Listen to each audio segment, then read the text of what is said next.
Okay?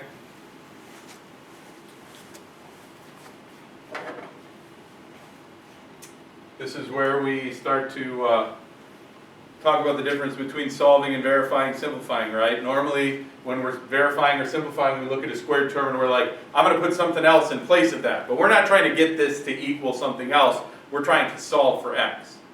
And we have two methods for solving. One is to isolate a trigonometric term by itself. The other one is to factor and set it equal to 0. And this is a prime case of when we would want to factor, right? Because we have a squared value of sine, a non-squared value of sine. We have a floating constant. Just keep in mind that the first thing we want to do is set this equal to 0. And as we've talked about before in a video yesterday, if you want, you can make this a little easier to handle by setting your middle term or setting this variable, that trigonometric term, as a single variable. If you want, this would be 2a squared minus a minus 1 if you would rather factor something that looks like that. Okay? So, you don't have to.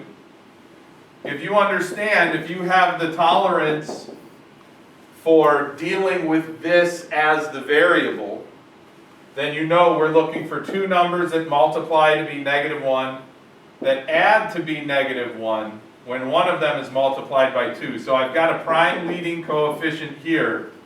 So one of these sine x's has to get the 2. And then I need the overall sum of these middle terms to be -1. So I'm going to start by making that negative and that positive. Here are the two numbers that multiply to be that. This would be 2 sine x, this would be 1 sine, or excuse me, -2 sine x, positive 1. -2 plus 1 is -1, so we're good. And now we have a product set equal to 0. I won't draw this out any further than to say we take each of these, use our zero product property by setting them both equal to 0 as well.